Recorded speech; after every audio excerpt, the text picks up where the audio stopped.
안녕하세요. 오로지 합격을 위한 강의 오합입니다. 첫 번째 문제입니다. 유통기간은 창출하는 가치를 묻고 있는 문제입니다. 가치는 바꿔 말해서 효용이라고 볼 수 있는데요. 소비자에게 어떤 가치를 주는데? 라고 바꿔 생각해보면 좀 쉽다고 했었죠. 시간, 장소, 형태, 소유 네 가지 효용이 있었습니다. 그럼 글상자를 보도록 할게요. 사과를 산지로 직접 가서 구매하는 게 아니라 집 근처 편의점에서 구매하였다면 이것과 관련이 있다. 여기서 산지와 편의점은 둘 다 장소를 나타내고 있죠. 소비자가 원하는 장소에서 상품을 구매할 수 있다면 이것이 바로 장소 효용이 됩니다. 두 번째 보도록 할게요. 1인 가구인 A씨가 묶음이 아닌 낱개로 라면을 구매했다면 이것과 관련이 있다. 여기서 묶음이랑 낱개는 형태를 말하는 거죠. 소비자가 원하는 양으로 적절하게 분배하고 분할하는 그 효용이 바로 형태 효용이었습니다. 그래서 정답은 기억 장소의 가치, 니은 형태의 가치 3번이 되겠습니다. 다음 문제입니다. 유통경로와 중간상이 필요한 이유를 묻고 있는 문제입니다. 여기서 중간상이 누구를 가리키는 용어였죠? 생산자와 소비자 중간에 있다고 해서 도매상과 소매상을 가리키는 용어였습니다. 이 중간상이 필요한 이유를 설명하기 위해서 네 가지 원칙이 있었습니다. 각 보기를 보면서 어떤 원칙에 해당하는지 살펴보도록 하죠. 1번, 제조업자는 생산을, 유통업자는 유통을 전문화함으로써 보다 효율적인 기능 수행이 가능하다. 한마디로 각자 잘하는 역할을 분담해서 하자는 거죠. 제조업자는 생산의 전문성이 있고 유통업자는 유통의 전문성이 있기 때문에 서로 잘하는 걸 하면 효율성이 높아진다라는 얘기입니다. 1번은 분업의 원칙을 설명하고 있습니다. 2번, 유통경로상에 도매상을 개입시킴으로써 각 경로 구성원에 의해 보관되는 제품의 총량을 감소시킬 수 있다. 만약에 중간상이 없으면 물건을 만든 사람이 재고를 모두 보관해야 하는 상황이 발생합니다. 그런데 이 중간상이 재고를 나누어서 보관해 주기 때문에 재고 총량을 감소시킬 수 있다. 이건 바로 집중 준비의 원칙이었죠. 3번, 수급 조절이나 정보 수집 같은 기능을 유통기관이 대행해서 경제적일 수 있다. 중간상이 다양한 수행 기능, 여기서 말한 것처럼 수급 조절, 정보 수집, 위험 부담 이런 것들을 분업하기 때문에 경제성이나 운율성이 올라간다. 분업의 원칙입니다. 4번으로 넘어갈게요. 유통 분야에서는 고정비가 차지하는 비중이 변동비보다 상대적으로 크다. 아닙니다. 유통 분야는 변동비가 고정비보다 상대적으로 큽니다. 그래서 우리가 변동비 우위의 원칙이라고 했고 고정비가 차지하는 비중이 높은 건 제조 분야였죠. 제조와 유통의 비용 구조가 다르기 때문에 무조건적으로 통합하는 것보다는 각자 역할을 분담하는 게 비용 면에서 유리하다라고 하는 게 바로 변동비 우위의 원칙이었습니다. 그래서 정답은 4번이 되고요. 5번 가보도록 할게요. 생산자와 소비자의 직접 거래에 비해 거래 빈도의 수와 거래 비용을 낮춰준다. 이 원칙은 총 거래수 최소의 원칙이었습니다. 다음 문제로 넘어가겠습니다. 유통의 형태를 묻고 있는 문제입니다. 보기를 쭉 보니까 이거 유통경로 커버리지를 묻는 문제구나 라는 걸 알 수 있고 1번 집중적 유통이랑 2번 개방적 유통은 같은 말이기 때문에 둘 다 답이 될 수 없구나 라는 것까지 파악하실 수 있습니다. 일단 글상자로 한번 가서 보도록 할게요. 각 판매 지역별로 하나 또는 극소수의 중간상에게 독점권을 부여하는 것. 이거 뭐였죠? 전속적 유통이었습니다. 소비자가 제품 구매를 위해 적극적인 탐색을 하고 쇼핑을 위해 기꺼이 시간과 노력을 아끼지 않는 경우 적합하다.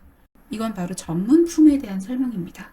귀금속이라든지 자동차, 고급 의류와 같은 고가품 있죠. 비싼 물건을 우리가 살 때는 편의품처럼 크게 고민 없이 막 구매를 하는 게 아니고 고심해서 구매를 하게 되죠. 이런 물품들에는 바로 이 유통 형태, 전속적 유통이 적합하다라고 설명을 하고 있습니다. 정답 4번이 되겠습니다. 자, 그럼 다음 문제로 넘어가도록 하겠습니다. 유통 경로에서 발생하는 각종 힘, 권력의 원천을 묻고 있는 문제입니다. 각 권력과 설명이 맞는지 한번 살펴보도록 할게요. 1번, 합법력은 법률이나 계약과 같이 정당한 권리에 의해 발생하거나 조직 내의 공식적인 지위에서 발생한다. 맞는 말이죠. 2번, 강제력은 강압력이라고도 하는데요. 다른 구성원에게 부정적인 제재, 처벌을 한다든지 해고를 할 수 있는 경우 생기는 권력이었습니다. 그렇다면 이 처벌이 지닌 부정적 효과의 크기에 반비례하는 게 아니라 비례하겠죠. 나를 해고할 수 있는 힘의 크기가 크다면 강제로 또 커지는 겁니다. 그래서 설명을 옳지 않은 것은 2번이 되겠고요. 정보력은 중요한 정보를 가지고 있다고 인식할 경우. 4번 중거력. 여기서 중거는 따르다 라는 뜻이라고 했죠. 내가 따르고 싶을 정도로 일체감을 갖는 경우에 발생한다. 맞는 설명이고요. 5번 보상력은 2번의 강압력과 약간 반대되는 개념입니다. 자신의 보상을 조정할 수 있다.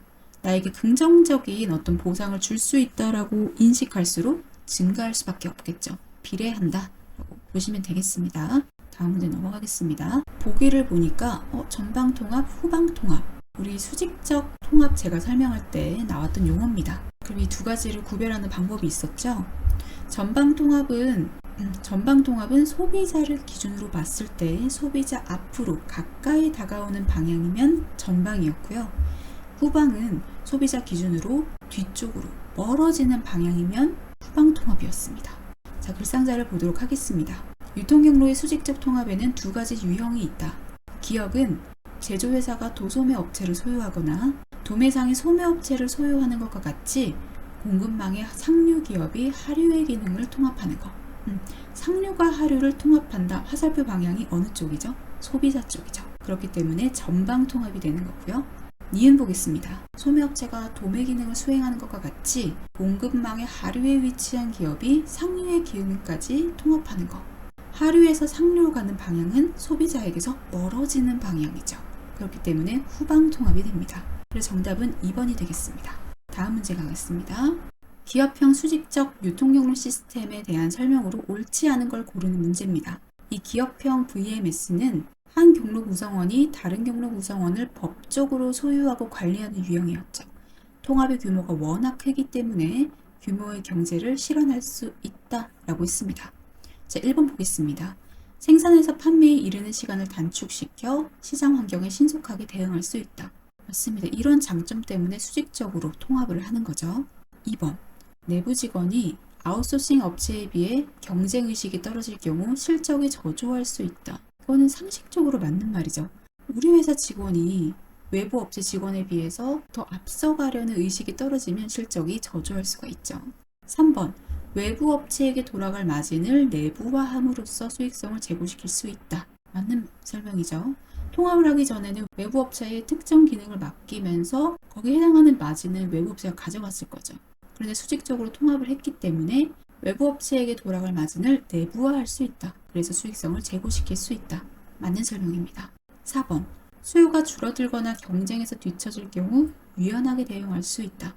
이 기업형 VMS의 단점이 뭐였냐면 워낙 통합의 규모가 크기 때문에 즉 덩치가 너무 커요. 그래서 자율성이나 유연성이 낮습니다. 이게 단점이었죠. 그래서 4번이 옳지 않은 설명이 되고요. 5번 회사의 정책이나 전략을 일사불란하게 수행할 수 있다. 맞는 설명입니다. 수직적으로 통합했기 때문에 빠르게 효율적으로 업무 처리가 가능하다. 보시면 되겠습니다.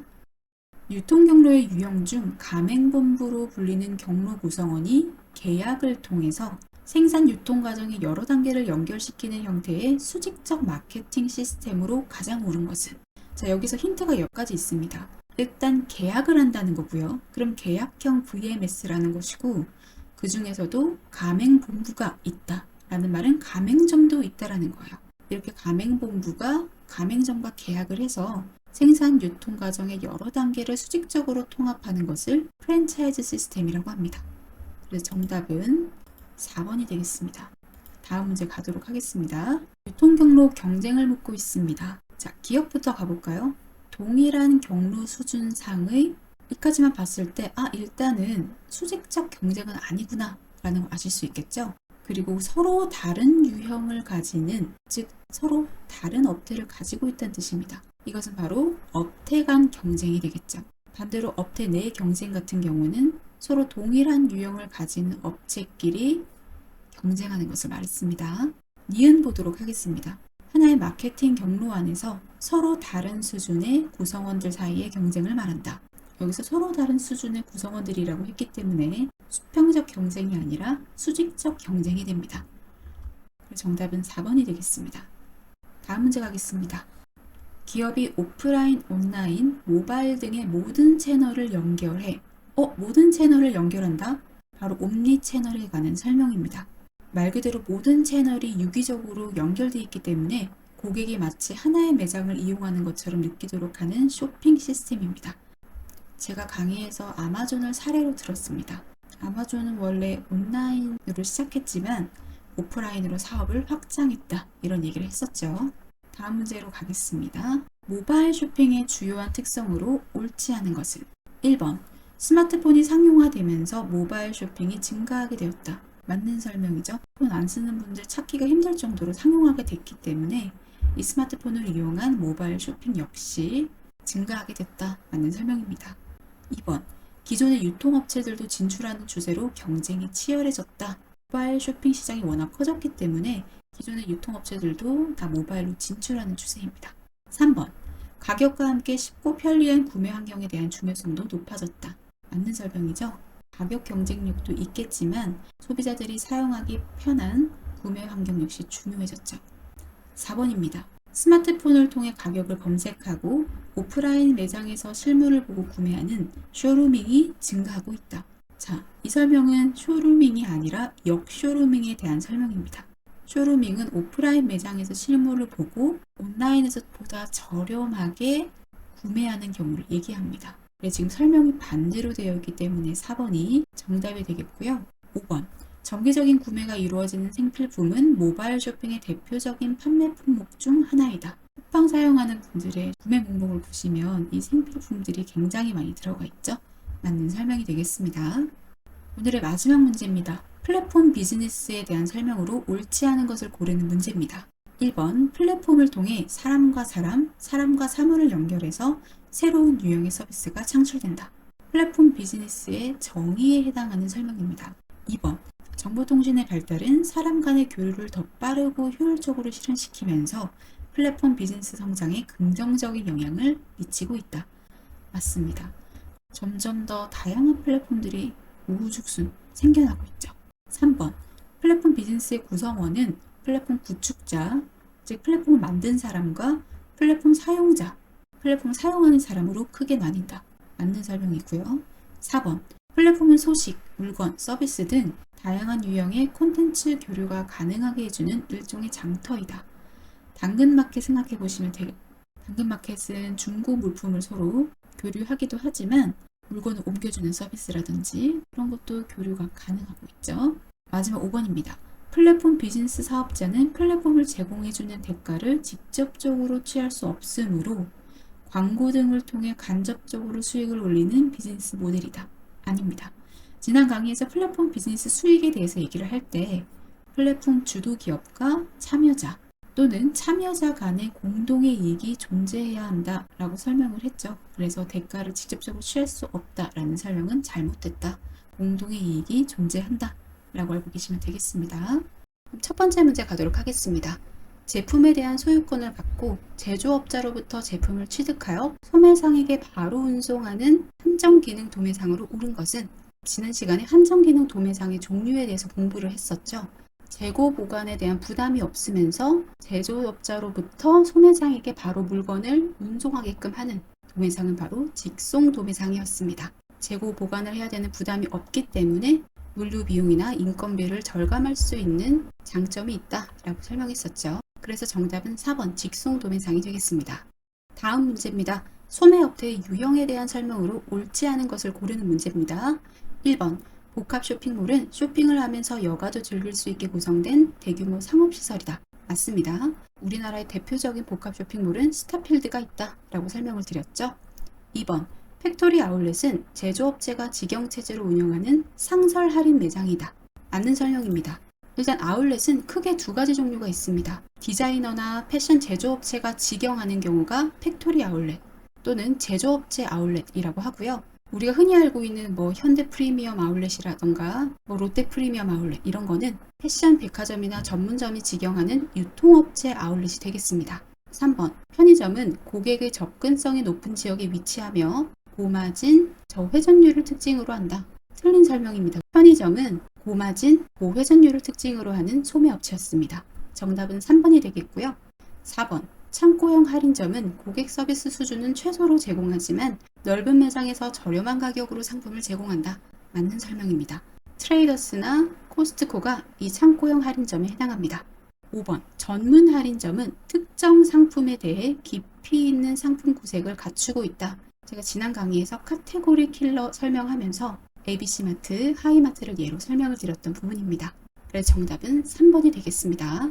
다음 문제입니다. 소매업 발전 이론을 고르는 문제가 되겠습니다. 기억은 비용적인 요인들을 강조한다. 바로 나오셔야 됩니다. 뭐였죠? 소매상 수레바퀴 이론이 되겠습니다. 비용이나 마진에 초점을 두고 시기에 따라서 어떻게 소매업이 발전하는지 설명하는 이론이었습니다. 이 수레바퀴 이론은 초기에 고이윤, 고가격을 추구하는 새로운 소매상에 대해 설명하지 못한다. 수레바퀴 이론에서는 초기에 저이윤, 저가격을 추구한다라고 했기 때문에 그와 다른 형태의 소매상에 대해서는 설명하지 못하는 거고요. 니은은 저가녀 상품 소매업태와 고가녀 상품 소매업태의 발전 과정을 구분하지 못한다. 소매점 아코디언 이론이었습니다.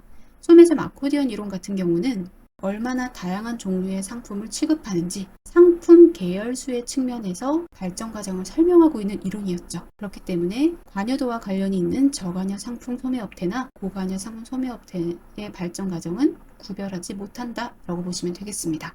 다음 문제입니다. 유통업태의 발전에 관한 이론으로 옳은 것은 1번 아코디언 이론이 초점을 두고 있는 부분은 가격과 마진이다. 틀린 설명이죠. 가격과 마진에 초점을 두고 있는 이론은 소매차륜 이론, 소매상 수레바퀴 이론이었습니다. 1번은 틀린 설명이고요. 2번 소매차륜 이론은 상품 믹스에만 초점을 맞추어 설명하는 한계가 있다. 상품 믹스에 초점을 맞추어 설명하는 이론은 아코디언 이론이었죠. 역시 틀린 설명이 되겠고요. 3번 소매 수명 주기 이론은 한 소매 기간이 등장해서 사라지는 과정을 진입, 발전, 쇠퇴 단계로 설명한다. 소매 수명 주기 이론은 도입기, 성장기, 성숙기, 쇠퇴기 4가지 단계로 설명을 하고 있습니다. 그래서 틀린 설명이고요. 4번 진공지대 이론은 소비자는 점포가 제공하는 서비스의 수준과 상품의 가격에 영향을 받는다고 설명한다.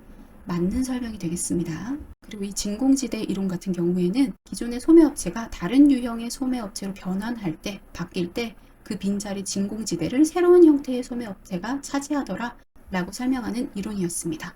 정답은 4번이 되겠고요. 5번 변증법적 이론은 장점을 가진 새로운 경쟁자가 출현하는 경우 기존의 소매업체는 완전히 모방하는 전략을 취한다고 설명한다. 아닙니다. 완전히 모방하는 게 아니라 기존의 소매업태와 절충된 새로운 형태의 소매업태가 등장한다고 했었죠. 고마진과 저회전율의 특징을 갖고 있는 백화점이 먼저 등장을 하면 그 반대 개념에 있는 고회전율, 저마진의 특징을 갖는 할인점이 등장하고 이 2가지 소매업체의 절충된 형태인 할인백화점이 등장하더라. 이렇게 설명을 했었습니다. 그래서 5번은 틀린 설명이 되겠습니다. 다음 문제입니다. 마이클 포터의 5요인 모델에 근거한 설명으로 가장 옳지 않은 것은 1번 기존 기업들은 높은 진입 장벽의 구축을 통해 시장 매력도를 높일 수 있다. 맞습니다. 이 진입 장벽이라는 것은 기존 기업들이 우위에 있는 상태를 말합니다. 그렇기 때문에 시장 매력도, 즉 수익성을 높일 수 있다라고 보는 거고요. 2번 구매자의 교섭력이 높아질수록 시장 매력도는 낮아진다. 맞습니다. 구매자의 입김이 세지면 세질수록 싼값의 물건을 넘겨야 되기 때문에 수익성이 낮아진다라고 설명을 했었죠. 3번 시장 매력도는 산업 전체의 평균 수익성을 의미한다. 맞습니다. 4번 경쟁자, 공급자, 구매자가 분명하게 구분되는 것을 가정한다. 맞는 설명이었죠. 5번 대체재가 많을수록 시장의 매력도는 높아진다. 대체재는 말 그대로 대체할 수 있는 물건이 많은 거예요. 우리 기업의 물건을 굳이 사지 않아도 다른 기업 물건으로 대체가 가능하기 때문에 시장 매력도는 낮아진다. 즉 정답은 5번이라고 보시면 되겠습니다. 다음 문제입니다. 제품 시장 확장 그리드에서 기존 제품을 가지고 새로운 세분 시장을 파악해서 진출하는 방식의 기업 성장 전략으로 옳은 것은 기존 제품을 가집니다. 그러면 제품을 개발할 필요는 없겠죠. 그런데 시장이 어때요? 새로운 시장입니다. 그러면 시장을 개발해야 되겠죠. 그렇기 때문에 시장 개발 전략이 됩니다. 다음 문제입니다. 수학 분석 방법의 활용에 대한 문제가 되겠습니다. SWOT에서 S는 강점을 뜻했고요. W는 약점, O는 기회, T는 위협을 뜻했습니다. 보기 1번부터 가보도록 할게요. 기회를 최대화하고 위협을 최소화한 기업 자원의 효율적 사용이 목표이다.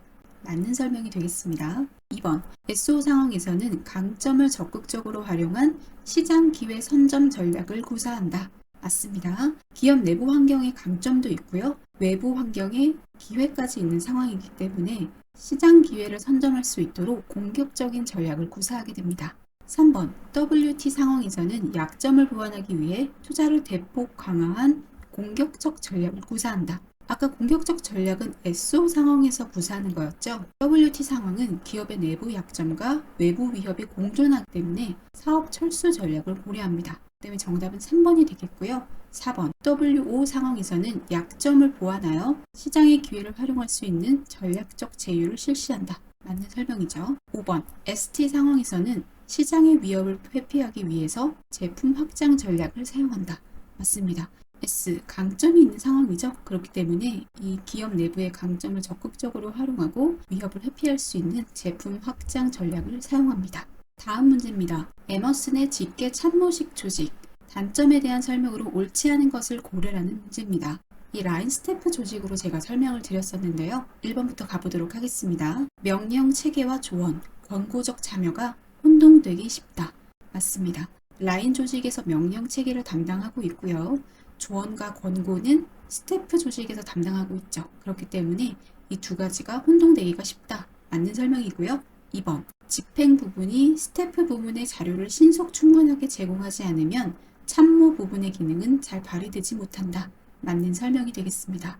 스태프 조직은 자료를 바탕으로 해서 조언을 하는 역할을 하기 때문에 이 자료를 신속하게 공급받지 못하면 참모 기능은 잘 발휘되지 못하겠죠. 3번, 집행 부문의 종업원과 스태프 부문의 직원 간의 불화를 가져올 우려가 있다. 그렇습니다. 둘의 담당 역할이 다르기 때문에 불화 가능성이 있고요. 4번, 라인의 창의성을 결여하기 쉽다. 맞는 설명입니다. 5번, 명령이 통일되지 않아 전체의 질서적 관리가 혼란스러워지는 경우가 발생할 수 있다? 아닙니다. 이 직계 참모식 조직은 지휘 명령권이 굉장히 명확하죠. 때문에 이 명령이 통일되지 않는다라는 이야기는 옳지 않은 설명이 되겠습니다. 정답 5번 되겠습니다. 다음 문제입니다. 동기부여와 관련된 여러 가지 학설에 대한 설명으로 옳지 않은 것을 고르는 문제입니다. 1번, 매슬로우는 인간의 욕구를 생리적 욕구부터 자아실현의 욕구까지 총 5단계로 구분하여 설명하였다. 맞는 설명입니다. 2번, 맥클리란드는 성장, 관계, 생존의 3단계로 구분하여 설명하였다. 아닙니다. 2번은 알더퍼의 ERG 이론을 설명하고 있습니다. 알더퍼는 매슬로우의 욕구 단계 이론을 발전시켰습니다. 욕구가 단계적으로 나뉘는 것은 인정한다고 하면서도 5단계가 아니라 3단계로 구분을 해서 설명을 했죠. 그래서 정답은 2번이 되겠고요. 3번 가보도록 하겠습니다. 알더퍼의 경우 한 차원 이상의 욕구가 동시에 동기부여 요인으로 사용될 수 있다고 주장하였다. 맞습니다. 때문에 이 매슬로우가 주장한 5단계 욕구를 3단계로 구별할 수 있었던 거죠. 4번 가보도록 할게요. 허츠버그의 동기 요인에는 승진 가능성과 성장 가능성이 포함된다. 맞습니다. 허츠버그의 2요인 이론에 대한 설명인데요. 동기 요인은 직무 자체에 관련된 요인들이었습니다. 5번, 허츠버그의 위생 요인에는 급여와 작업 조건이 포함된다. 맞는 설명입니다. 위생 요인은 직무 자체가 아니라 직무 환경에 관련된 요인들이었습니다. 급여, 작업 조건, 동료와의 관계 이런 것들이 포함되어 있었습니다. 그래서 정답은 2번이 되겠습니다. 다음 문제입니다. 아래 글상자의 동기부여 이론을 설명하는 내용으로 가장 옳은 것은 첫 번째, 맥그리거가 제시했다. 맥그리거를 보시는 순간 XY 이론이라는 걸 아셔야 돼요. 동기부여 이론을 공부하실 때는 그 이론의 내용도 중요하지만 이 이론을 주장한 학자의 이름까지 같이 알아두셔야 됩니다. 두 번째, 종업원은 조직에 의해 조종되고 동기부여되며 통제받는 수동적인 존재다. 맞습니다. 이 설명은 X이론에 해당되는 설명이죠. 그럼 보기 보도록 하겠습니다. 1번, 위생요인에 대해 설명하는 이론이다. 위생요인은 허츠버그의 2요인 이론에 해당되는 내용이었습니다. 하지만 이 글상자는 맥그리거의 XY 이론을 담고 있다. 2번, 인간의 행동을 지나치게 일반화 및 단순화하고 있다는 문제가 있다. 맞습니다. 인간의 행동을 지나치게 단순화하고 있다는 비판을 받고 있는 게 바로 이 맥그리거의 XY 이론입니다. 3번, 고차원의 욕구가 충족되면 저차원의 욕구를 충족시키기 위해 노력한다. 이렇게 고차원의 욕구와 저차원의 욕구를 구분한 학자는 바로 매슬로우가 되겠습니다. 하지만 이 매슬로우는요, 저차원의 욕구가 충족되어야 고차원의 욕구의 동기가 유발된다 라고 설명을 했습니다. 4번, Y형 인간에 대해 기술하고 있다. 아닙니다. Y형은 인간 본성을 긍정적으로 바라보고 있는 이론이었죠. 글상자에서는 인간 본성을 부정적으로 바라보고 있기 때문에 X형 인간에 대해 기술하고 있다 라고 설명을 해야 맞습니다. 그다음 5번 감독, 급료, 작업 조건의 개선은 동기부여 자체와는 관련이 없다. 이 설명은 허츠버그의 이요인 이론 중에서도 위생 요인과 관련되어 있는 내용입니다. 그래서 정답은 2번이 되겠습니다. 첫 번째 문제입니다. 물류 활동을 묻고 있는 문제인데요. A사는 배송 시 사용했던 포장재나 포장 용기를 재활용하기 위해서 수거한다 라고 되어 있습니다. 다시 사용하는 걸 목적으로 포장 용기나 포장재를 수거하는 것은 바로 회수 물류가 되겠습니다. 정답 2번이 되겠고요. 다음 문제입니다. 물류 영역과 관련해 고려할 사항으로 가장 옳지 않은 것을 묻고 있습니다. 1번 조달 물류. 조달 물류 같은 경우는 물류의 시작점이라고 했었죠. 원료 공급업자로부터 물자가 운송되어서 생산 공정에 투입되기 직전까지의 활동이었습니다. JIT 납품, 즉 적당한 시기에 필요한 물건을 공급한다 라는 것과 2번 수송 루트 최적화, 둘 다 조달 물류 영역에서 고려해야 할 사항이 맞습니다. 3번 판매 물류는 이 완제품이 출고되어서 고객한테 인도될 때까지의 활동입니다. 그래서 수배송 시스템화를 위한 수배송 센터를 설치한다. 맞는 표현이고요. 4번 공정재고의 최소화.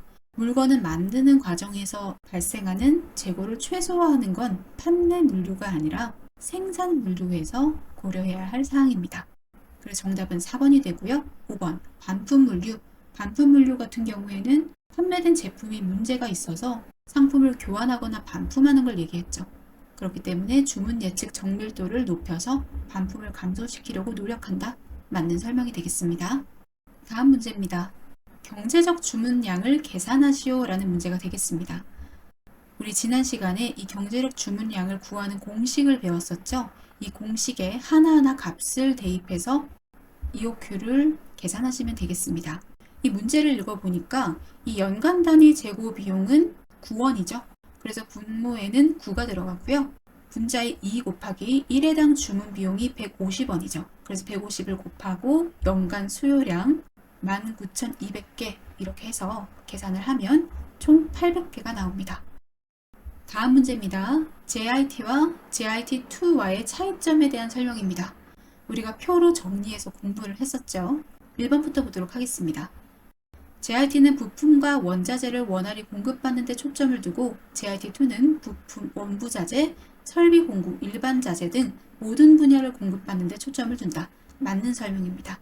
JIT2가 훨씬 더 넓은 범위의 물품을 공급하는 데 초점을 둔다 라고 정리를 했었죠.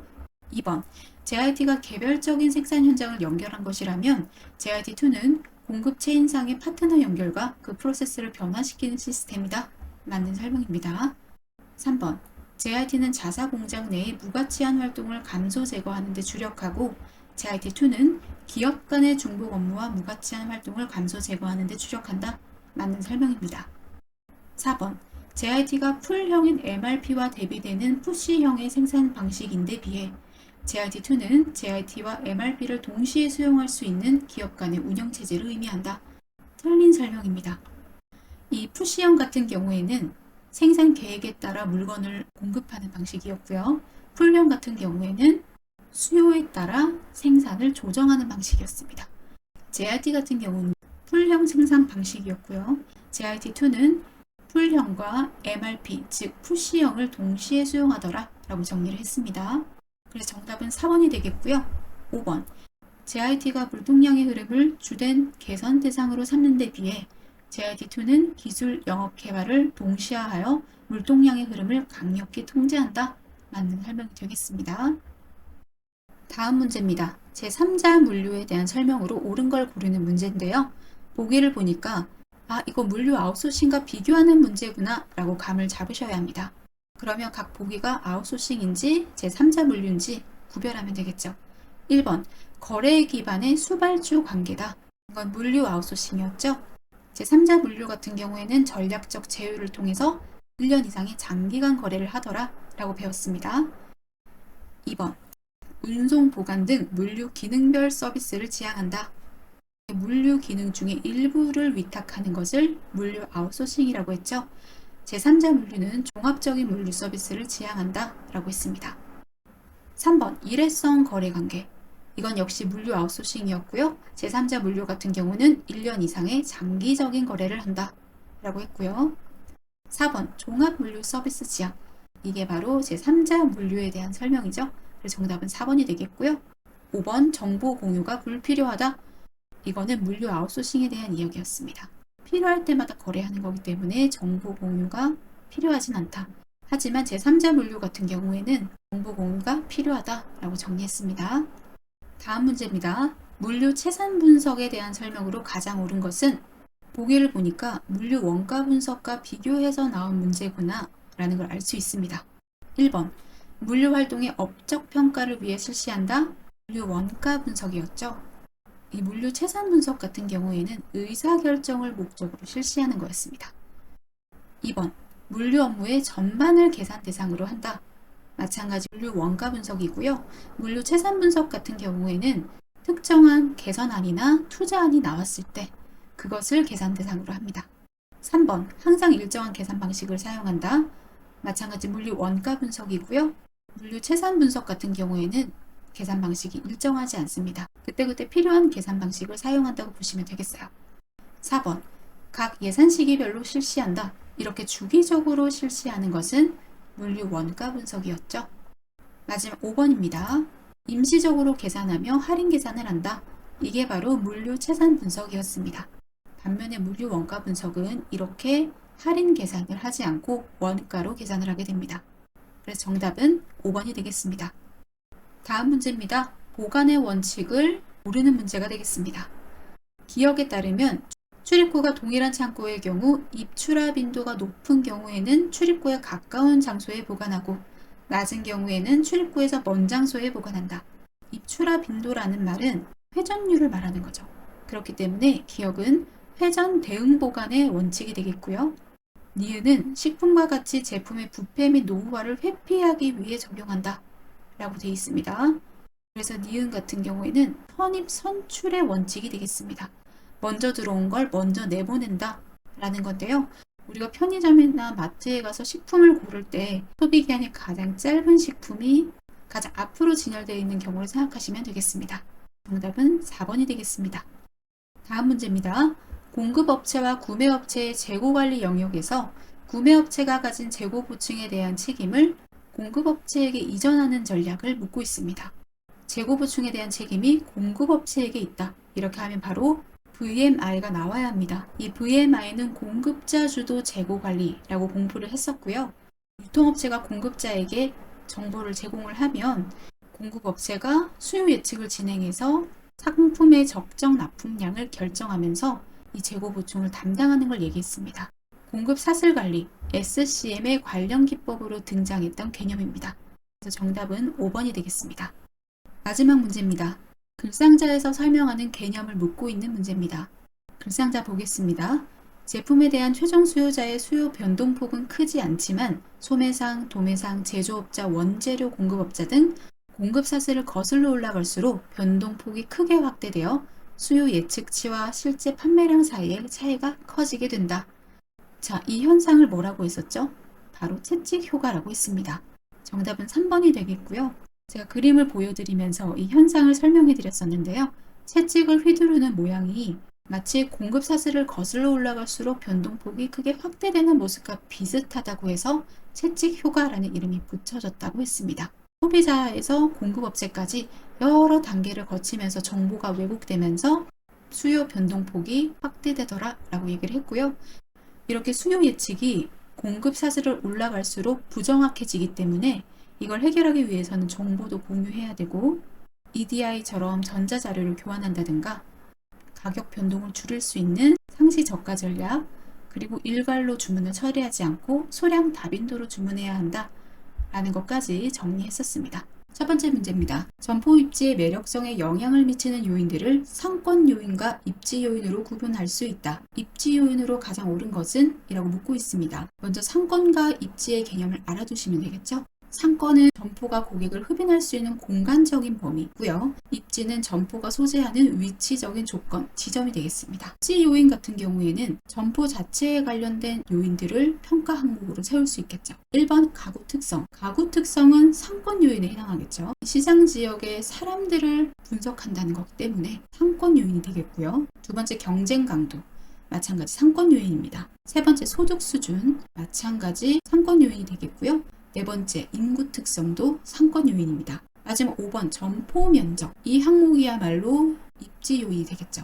그래서 정답은 5번이 되겠습니다. 다음 문제입니다. 분석 대상이 되는 점포와의 거리를 기준으로 상권 유형을 구분할 때 상대적으로 소비 수요 흡입률이 가장 낮은 지역을 한계 상권이라고 한다. 일반적으로 한계 상권은 다음 중 어느 것에 해당하는가? 한계 상권은 어떤 상권을 다르게 부르는 이름이라고 했었죠? 5번, 3차 상권이 바로 한계 상권이 되겠습니다. 쉬운 문제였고요. 다음 문제로 넘어가겠습니다. 지리정보 시스템을 이용한 상권 분석과 관련한 내용으로 옳지 않은 것은 1번, 각 동별 인구, 토지 용도, 평균 지가 등을 겹쳐서 상권의 중첩을 표현할 수 있다. 맞습니다. 지난 시간에 GIS 구성 요소 5가지를 공부를 했었죠. 이 중첩이라고 하는 것은 레이어를 겹쳐서 각 속성들을 비교하는 거였습니다. 그렇기 때문에 맞는 표현이고요.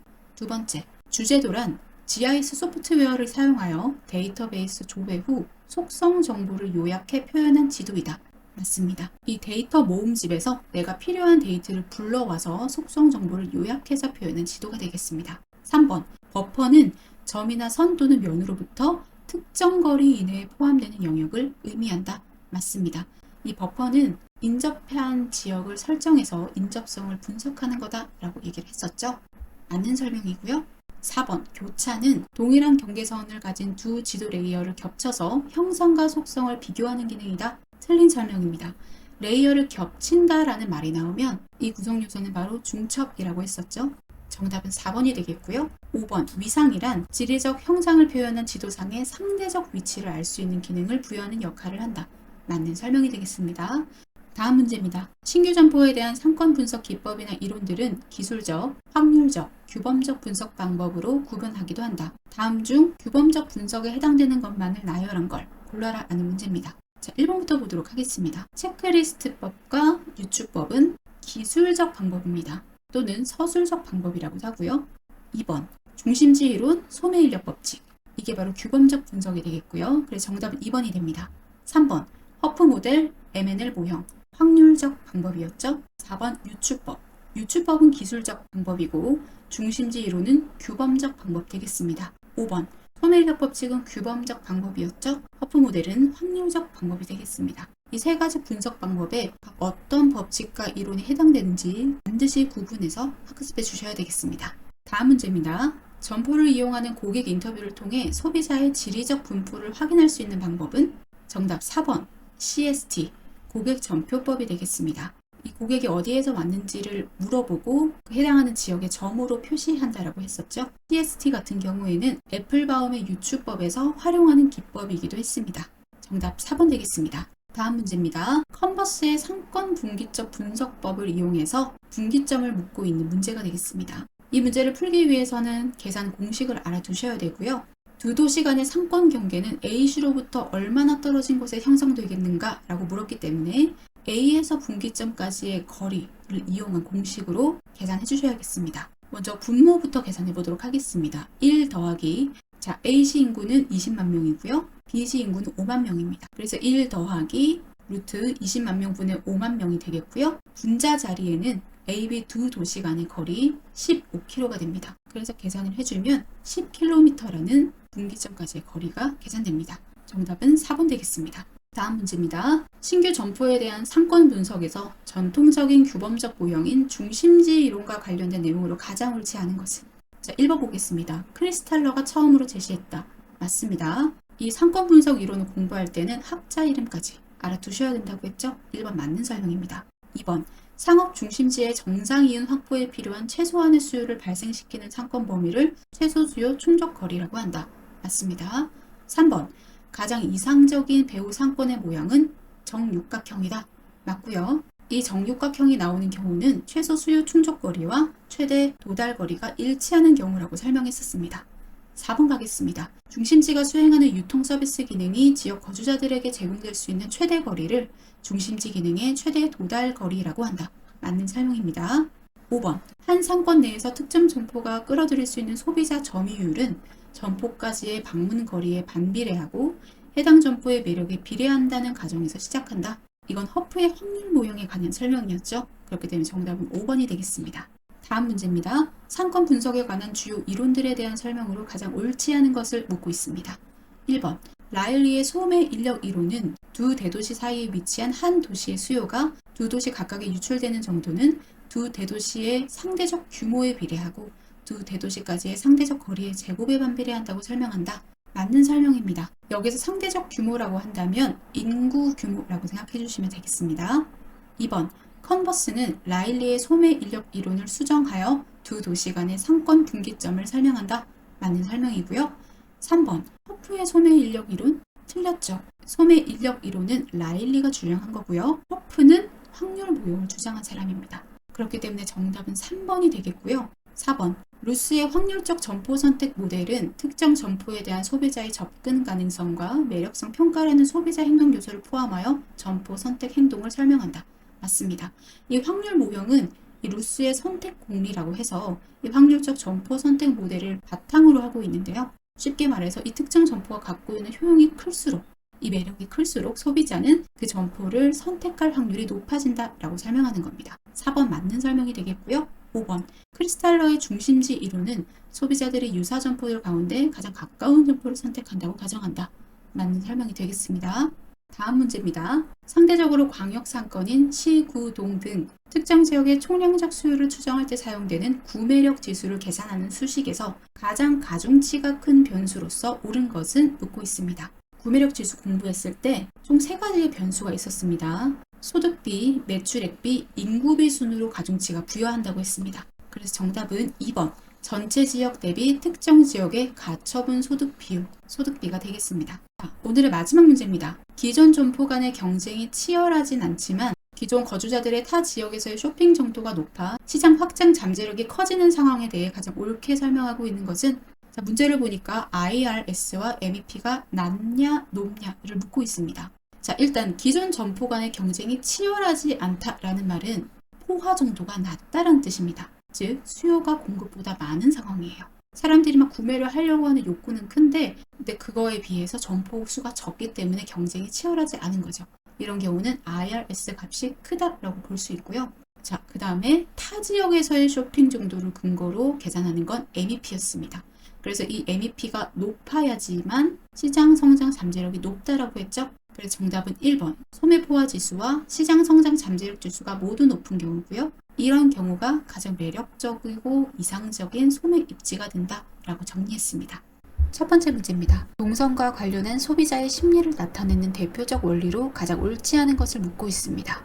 첫 번째, 최단거리 실현의 법칙. 최단거리로 목적지에 가려는 심리. 맞는 설명이고요. 2번, 보증 실현의 법칙. 먼저 득을 얻는 쪽을 선택하려는 심리. 맞습니다. 3번, 고차 선호의 법칙. 넓고 깨끗한 곳으로 가려는 심리. 아닙니다. 동선과 관련된 원칙에 고차 선호의 법칙은 없습니다. 그래서 정답은 3번이 되겠고요. 4번, 집합의 원칙, 군중 심리에 의해 사람이 모여있는 곳에 가려는 심리. 맞는 설명입니다. 5번, 안전 중시의 법칙. 위험하거나 모르는 길은 가려고 하지 않는 심리를 말한다. 맞는 설명이 되겠습니다. 다음 문제입니다. 입지적 특성에 따라 소매 점포 유형을 집심성, 집재성, 산재성, 국부적 집중성 점포로 구분하기도 한다. 업태와 이들 입지 유형의 연결로서 가장 옳지 않은 것을 고르는 문제입니다. 첫 번째, 백화점, 집심성 점포가 연결되어 있는데요. 집심성 점포는 도시 중심에 입지해야 유리한 경우였죠. 백화점이나 대형 서점이나 귀금속이 여기에 해당했습니다. 1번 맞는 설명이고요. 2번, 화훼점은 집심성 점포가 아니라 국부적 집중성 점포에 해당했습니다. 이 국부적 집중성 점포는 특정 지역에 지어야 유리한 경우였죠. 그래서 화훼점이나 그리고 5번에 나와 있는 봉구 도매점 같은 것들이 여기에 해당합니다. 그럼 3번 보도록 하겠습니다. 편의점은 산재성 점포랑 연결되어 있는데요. 산재성 점포는 분산해서 입지해야 유리한 경우였죠. 그래서 편의점이나 이발소, 목욕탕 같은 경우가 여기에 해당했습니다. 맞는 설명이고요. 4번, 가구점은 집재성 점포에 해당하는 점포가 맞습니다. 집재성 점포는 동일 업종의 점포가 한 곳에 모여 입지해야 유리한 경우였죠. 그래서 먹자골목이나 가구점 같은 점포가 이 집재성 점포에 해당했습니다. 그래서 정답은 2번이 되겠습니다. 다음은 넬슨의 소매입지 선정 원리를 묻고 있는 문제입니다. 기역은 동일한 점포 또는 유사 업종의 점포가 집중적으로 몰려 있어 집객 효과를 높일 수 있는 가능성을 말하며 집재성 점포의 경우에 유리하다. 자, 이렇게 유사 점포가 모이면 고객 흡입력이 증가하는 경우는 누적적 흡입력을 말을 하는 거였죠. 집재성 점포 동반유인 원칙과 묶어서 설명했었죠. 그 다음 니은 보도록 하겠습니다. 니은은 상이한 업종의 점포들이 인접해 있으면서 보완 관계를 통해 상호 매출을 상승시키는 효과를 발휘하는 것을 의미한다. 그 상호 보완 관계에 있는 점포가 인접하면 고객 흡입력이 증가하더라. 바로 양립성에 관한 설명이고요. 보충 가능성 원칙과 함께 묶어서 설명을 했었습니다. 그래서 정답은 3번이 되겠습니다. 다음 문제입니다. 소매 점포의 입지 조건에 대한 평가로서 내용이 옳지 않은 것을 고르는 문제입니다. 1번. 점포의 전면이나 출입구에 단차가 있으면 출입을 방해하는 장애물로 작용하게 된다. 맞는 설명이죠. 단차라고 하는 것은 높낮이의 차이가 생긴다라는 거예요. 그렇기 때문에 장애물로 작용할 수 있고요. 2번.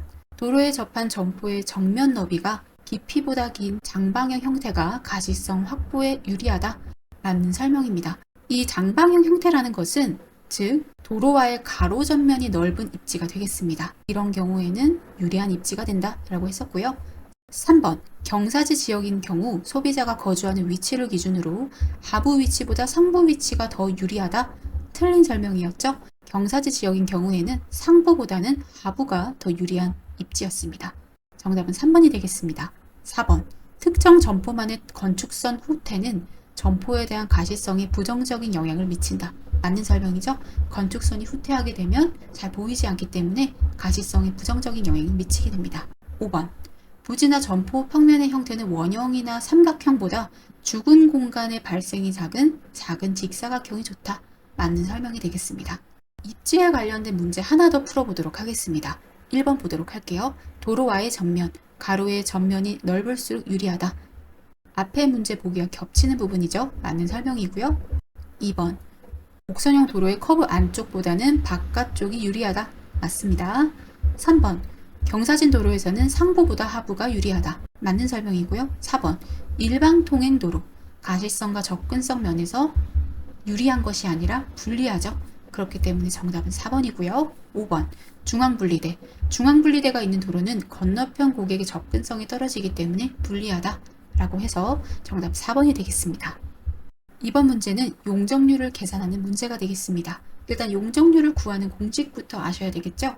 건축물 연면적을 대지로 나누고 곱하기 100을 하면 용적률이 나옵니다. 그런데 이 연면적을 계산할 때 제외되는 면적이 있었죠? 그럼 문제를 보도록 하겠습니다. 일단 지하 2층, 지상 5층으로 되어 있는데 지하층 면적은 다 사라지기 때문에 지상 5층만 한번 생각해 보도록 하겠습니다. 일단 층별 바닥 면적은 250제곱미터로 동일하다고 했죠.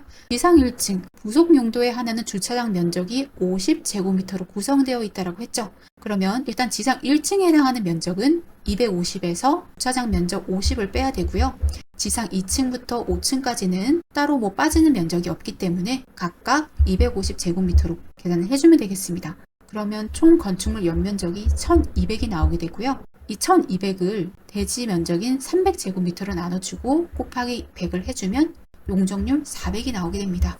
그래서 정답은 3번이 되겠습니다. 오늘의 마지막 문제가 되겠습니다. 대형 쇼핑센터의 주요 공간 구성에 대한 설명으로 옳은 것을 고르는 문제가 되겠습니다. 1번. 지표는 경계선이며 건물에서 꺾이는 부분에 해당한다. 경계선이면서 건물에 꺾이는 부분은 지표가 아니라 엣지였죠. 2번. 썬큰. 길찾기를 위한 방향성 제공. 길찾기를 위한 방향성 제공은 썬큰이 아니라 랜드마크, 지표였습니다. 3번.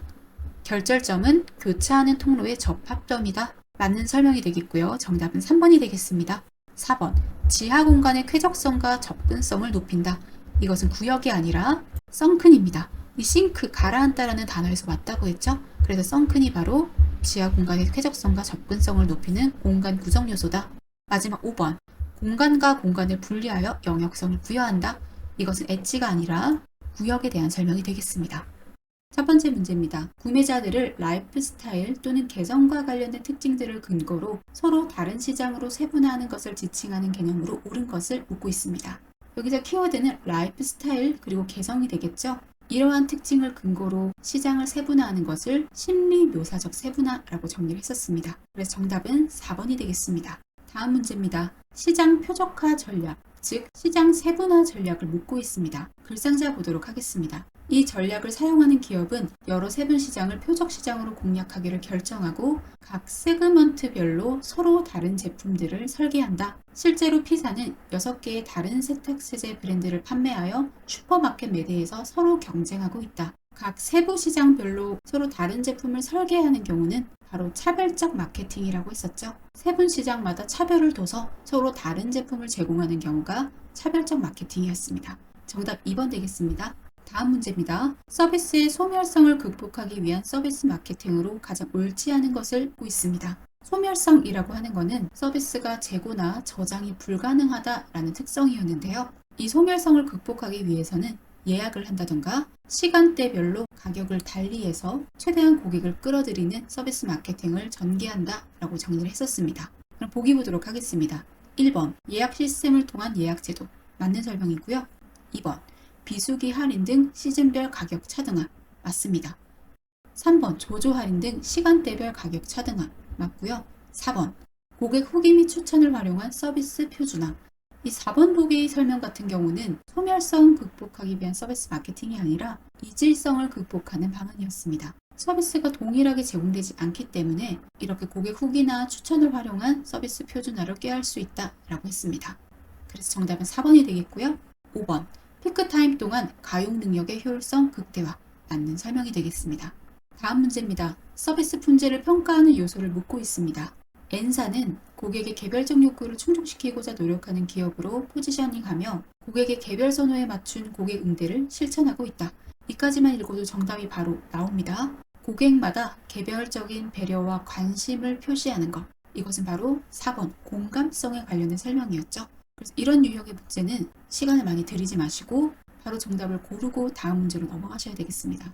다음 문제입니다. 제품 믹스 또는 제품 포트폴리오의 특성 중에서 제품 라인 내 제품 품목의 수를 일컫는 말로 옳은 것은 제품 라인, 즉 제품 계열 안에 있는 제품 품목의 수는 바로 1번 제품 믹스의 깊이를 얘기하는 거였습니다. 반면에 제품 믹스의 폭은 취급하는 제품 라인의 수, 즉 제품 계열의 수를 얘기하는 거였습니다. 그래서 정답은 1번 되겠습니다. 이 개념이 헷갈리기 쉬우니까 반드시 정확하게 정리하고 넘어가셔야 합니다. 다음 문제로 넘어가도록 하겠습니다. 보기를 보니까 머천다이징의 종류를 고르는 문제가 되겠습니다. 글상자 보도록 하겠습니다. 동일한 고객층을 대상으로 하되 경쟁업체와 다르게 그들 고객이 가장 원하는 제품과 서비스에 중점을 두거나 고객에게 제시되는 가격대에 대응하는 상품이나 품질을 차별화하는 방향을 전개하는 머천다이징 유형의 하나이다. 여기서 키워드를 한번 정리해 보도록 하겠습니다. 고객이 가장 원하는 제품과 서비스에 중점을 둔다. 이거는 특정 고객의 니즈에 초점을 둔다라는 얘기고요. 그리고 상품이나 품질을 차별화한다. 이것은 3번 세그먼트 머천다이징을 설명하는 키워드였습니다. 그래서 정답은 3번이 되겠고요. 다음 문제 가보도록 하겠습니다. 과자나 라면 같은 상품들을 정돈하지 않고 뒤죽박죽으로 진열하여 소비자들에게 저렴한 특가품이라는 인상을 주려는 진열 방식은 무엇인가? 뒤죽박죽으로 진열한다라는 말 보고 바로 전불 진열이 나오셔야 됩니다. 전불이라는 단어 자체의 뜻이 뒤죽박죽 섞이는 걸 얘기한다고 했습니다. 그래서 정답은 3번이 되겠습니다. 다음 문제입니다. 매장 레이아웃에 대한 설명으로 가장 옳지 않은 것을 고르는 문제입니다. 1번 격자형 배치는 고객이 매장 전체를 둘러보고 자신이 원하는 상품을 쉽게 찾을 수 있게 한다. 맞는 설명입니다. 이 격자형 배치는 일정한 간격으로 상품이 배열된 구조죠. 그렇기 때문에 고객 입장에서는 원하는 상품을 쉽게 찾을 수 있습니다. 2번 격자형 배치는 다른 진열 방식에 비해 공간 효율성이 높고 비용 면에서 효과적이다. 마찬가지 맞는 설명이고요. 3번 경주로형 배치는 고객들이 다양한 매장의 상품을 볼 수 있게 해서 충동 구매를 유발할 수 있다. 맞는 설명이 되겠습니다. 이 경주로형 배치는 고객들이 주로 다니는 통로에 여러 가지 가게가 입점해 있는 경우를 얘기했죠. 따라서 다양한 매장의 상품을 볼 수 있고 충동 구매를 유발할 수 있습니다. 4번 자유형 배치는 규모가 작은 전문 매장이나 여러 개의 소규모 전문 매장이 있는 대형 점포의 배치 방식이다. 4번 맞는 설명이고요. 5번 자유형 배치는 고객들이 주 통로를 지나다니면서 다양한 각도의 시선으로 상품을 살펴볼 수 있다. 이 설명은 자유형 배치가 아니라 경주형 배치에 대한 설명이었습니다. 고객들이 주 통로를 지나다니면서 다양한 매장의 상품을 볼 수 있게 하는 것이죠. 그래서 5번 보기는 보기 3번의 내용과 연결된다라고 보시면 되겠습니다. 정답 5번 되겠습니다. 첫 번째 문제입니다. 가격 설정 정책 중 관습 가격 정책에 대한 설명으로 옳은 것을 묻고 있습니다. 1번 1,000원보다 약간 모자라게 990원으로 가격을 결정하는 것처럼 고객에게 상품의 가격이 최대한 인하된 가격이라는 인상을 주어 판매량을 증가시키는 것을 말한다. 1,000원이 아니라 990원 이런 식으로 가격을 설정하는 것은 단수 가격이었습니다. 2번 가격이 높을수록 품질의 우수성이나 높은 지위를 상징하는 경우에 사용되는 가격 설정 정책을 말한다. 이것은 명성 가격 전략을 얘기하는 거였죠. 주로 명품 시장이 사용하는 가격 전략이라고 얘기했습니다. 3번 특정 제품군에 대해 오랫동안 같은 가격을 지속적으로 유지함으로써 소비자가 그 가격을 당연한 것으로, 즉 관습적으로 받아들이는 것을 말한다.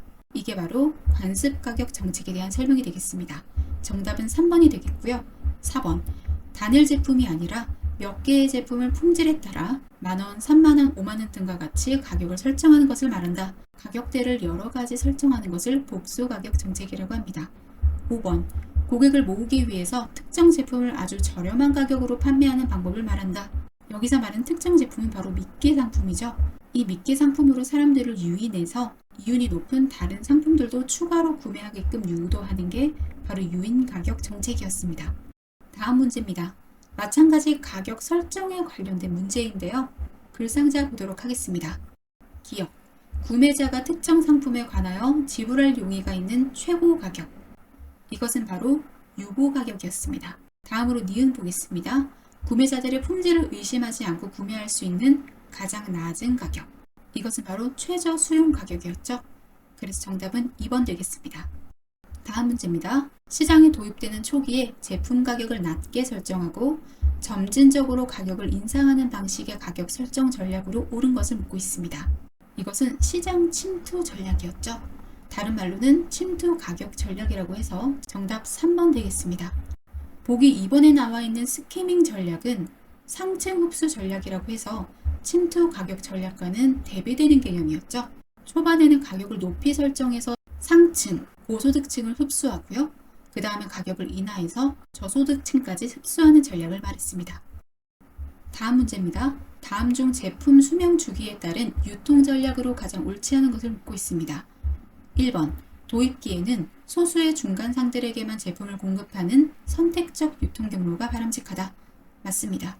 도입기에는 이렇게 선택적 유통 경로 또는 전속적 유통 경로를 사용한다고 했습니다. 2번 성장 단계에는 제품을 널리 보급하기 위한 집중적 유통 경로를 이용한다. 맞습니다. 집중적 유통 경로는 자사 제품을 누구나 취급할 수 있게 개방하는 거였죠. 3번 성숙 단계에서의 기본적인 유통 목표는 경로 집중도를 계속 강화 및 유지하는 것이다. 맞고요. 4번 성숙기의 제조업자는 유통을 통제하고 규모의 경제를 실현하기 위해 수직적 통합을 활용한다. 맞는 설명이 되겠습니다. 5번 쇠퇴기가 되면 자사 제품을 취급하는 중간상의 수는 줄이고 중간상 지원 프로그램은 강화한다. 5번이 바로 틀린 보기가 되겠습니다. 중간상의 수를 줄이는 건 맞는 설명이지만 중간상 지원 프로그램을 강화하는 게 아니라 최소화하는 게 바로 쇠퇴기의 설명이 되겠습니다. 다음 문제입니다. 촉진 관리를 위한 마케팅 커뮤니케이션 수단들에 대한 아래의 설명 중에서 옳지 않은 것을 묻고 있습니다. 1번 판촉은 시험적 구매를 유발하는 데 효과적인 도구이다. 맞는 설명이 되겠습니다. 2번 대면 접촉을 활용하는 인적 판매는 고객의 구매를 유도하기에 적절한 도구이다. 맞습니다. 이 판매원이 직접 고객과 쌍방향 커뮤니케이션을 하는 것이기 때문에 구매를 유도하기에 적절한 도구죠. 3번 광고, 홍보, 판촉. 여기서 판촉은 판매 촉진을 얘기합니다. 그리고 인적 판매가 가장 기본적인 마케팅 커뮤니케이션 수단이라고 할 수 있다. 맞고요. 4번 광고는 시간과 공간을 초월할 수 있으나 다른 수단에 비해 노출당 비용이 가장 많이 소요된다. 틀린 설명입니다. 시공간 제약이 없다라는 건 맞는 설명인데요. 비용이 가장 많이 소요되는 건 아닙니다. 인적 판매가 말 그대로 인적 자원을, 판매원을 사용하기 때문에 비용이 많이 소요됩니다. 그래서 정답은 4번이 되겠고요. 5번. 홍보는 대중매체에 대한 높은 신뢰성을 활용하여 우호적 태도를 형성하는 수단이다. 맞는 설명 되겠습니다. 다음 문제입니다. 괄호 안에 들어갈 용어로 가장 옳은 것을 묻고 있습니다. 제조업체가 최종 소비자들을 상대로 촉진 활동을 하여 이 소비자들로 하여금 중간상에게 자사 제품을 요구하도록 하는 전략을 풀 전략이라고 했죠. 소비자에서 중간상 방향으로 끌어당겨지는 방향, 풀 전략이 되겠습니다. 반면에 어떤 제조업체들은 중간상들을 대상으로 판매 촉진 활동을 하고 그들이 최종 소비자에게 적극적인 판매를 하도록 유도하는 유통 전략을 사용하는데 이를 푸시 전략이라고 한다. 풀 전략과 완전 반대되는 개념이죠. 제조업체에서 중간상으로, 중간상에서 소비자로 푸시, 미는 방향이 되겠습니다. 정답은 1번 되겠습니다. 다음 문제입니다. PB에 관한 설명으로 옳지 않은 것을 묻고 있습니다. 1번. PB는 유통업체의 독자적인 브랜드명, 로고, 포장을 갖는다. PB 하면 이마트 노브랜드 떠오르시면 됩니다. 노브랜드만의 브랜드 이름이 있고요. 로고, 포장이 다 있죠. 2번. PB는 대규모 생산과 대중매체를 통한 광범위한 광고를 수행하는 것이 일반적이다. 틀린 설명이 되겠습니다. PB가 아니라 NB가 되겠습니다. 3번. 대형마트, 편의점, 온라인 도매상에서 PB의 비중을 증가시키고 있다. 맞는 설명이죠. 4번. PB를 통해 해당 유통업체에 대한 고객 충성도를 증가시킬 수 있다. 맞는 설명이고요. 5번. 유통업체는 PB 도입을 통해 중간상 마진을 제거하고 추가 이윤을 남길 수 있다.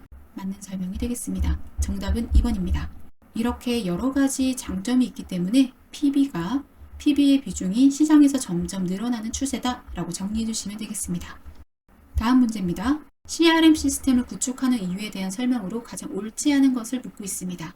1번. 고객과의 장기적인 관계 형성. 그렇죠. 이 CRM을 하는 목적이 되겠습니다. 2번.